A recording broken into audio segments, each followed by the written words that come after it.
কলকাতার ক্রিকেট মঞ্চাক নতুন স্বপ্নের নাম এখন NCC baby League cricket tournament 2026। এই টুর্নামেন্টের মূল প্রেরণা অভিষেক ডালমিয়া, যিনি দিনরাত এক করে ছোটদের ক্রিকেট খেলায় উৎসাহিত করে চলেছেন। তার এই উদ্যোগে অনূর্ধ্ব 10-এর ক্রিকেটারদের জন্য তৈরি হয়েছে এক অনন্য প্ল্যাটফর্ম, যা ইতিমধ্যে মন জয় করে নিচ্ছে 8 থেকে 80। মঙ্গলবার সেমিফাইনালের খেলায় উপস্থিত ছিলেন অভিষেক ডালমিয়া ও তার স্ত্রী শালিনী ডালমিয়া। মাঠে খুঁটে ক্রিকেটারদের উৎসাহ প্রতিভার ঝলক দেখে দুজনেই মন্ত্রমুগ্ধ হয়ে পড়েন।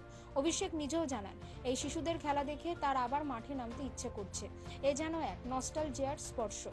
সত্যি খুব ভালো হয়েছে। আমাদের যে এক্সপেকটেশন ছিল তার থেকে আরো বেশি ভালোই হয়েছে। স্ট্যান্ডার্ড অফ ক্রিকেটটাও কিন্তু খুব ভালো। বোঝা যাচ্ছে যে বেশ কম বয়স থেকে বাচ্চারা খেলছে।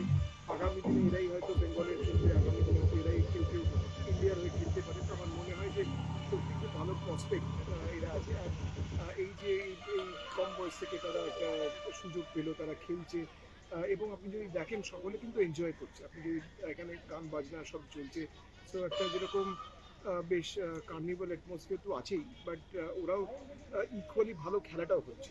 তো এখানে ক্যাচেস হচ্ছে, 4 মারছে, 6 মারছে বাচ্চারা, উইকেট নিচ্ছে। তো আমার মনে হয় যে সব ডিপার্টমেন্টেই ভালো খেলছে এবং এটা খুব কাজ দিয়েছে আমাদের যেটা স্ট্র্যাটেজিক টাইম আউট যেটা।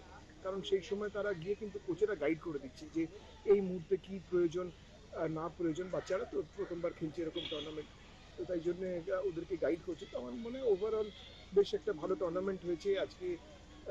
ইনফ্যাক্ট সেমিফাইনালগুলো হয়ে যাচ্ছে। আশা রাখবো যেন ওয়েদারটা ঠিক থাকে, যদিও একটু প্রেডিকশন আছে আজকে, বাট আশা করবো যেন ভালো থাকে। কারণ একটা ভালো ফাইনাল আশা করা যেতে পারে, কারণ যে টিমটা উঠেছে সেটাও খুব ভালো এবং বাকি যে দুটো টিম এখন খেলছে তারা দুজনেই কিন্তু ভালো টিম। সো আশা করা যেতে পারে যে একটা ভালো ফাইনাল আমরা দেখতে পাবো।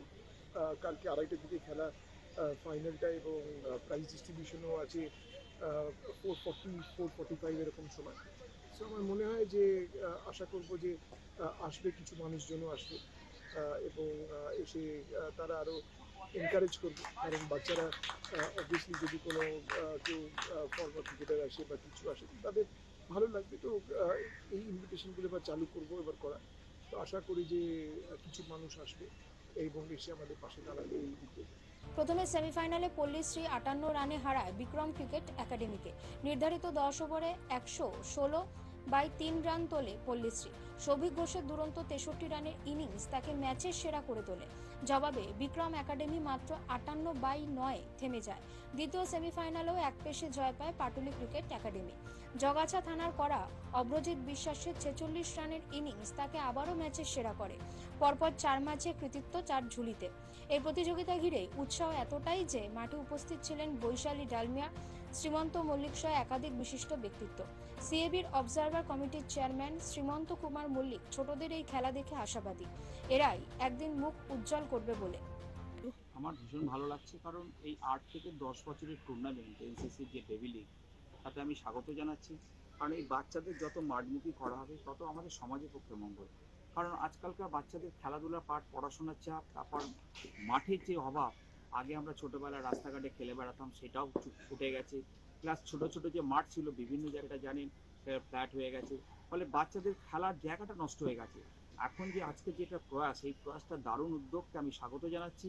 আর এরকম যত হবে, যত টিম হবে, যত বাচ্চারা এগিয়ে আসবে, তার সঙ্গে অভিভাবকরা যারা এগিয়ে আসছেন তাদেরকেও আমরা অনুরোধ করব যে এইভাবে আরও খেলাদের বাচ্চাদের মধ্যে নিয়ে আসুন। পড়াশোনা যেমন থাকবে, খেলাধুলোটা করুক। আর তাদের উদ্দেশ্যে আমি একটাই মেসেজ, যে মোবাইল থেকে তাদের দূরে রাখুন। তাহলে আগামী দিনে বাংলার একটা শুধু খেলার মধ্যে দিয়ে একটা সুন্দর পরিবেশ আবার ফিরে আসবে। এখন নজর ফাইনালে। 25শে মার্চ ম্যানল্যান্ড সম্বরণ একাডেমির মাঠে ট্রফির লড়াই নামবে Pallishree Patuli cricket academy. Bureau report, channel 10।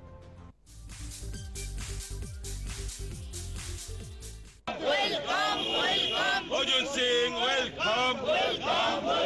Arjun Singh, swagatam. Arjun Singh, welcome. Noapara বিধানসভা কেন্দ্র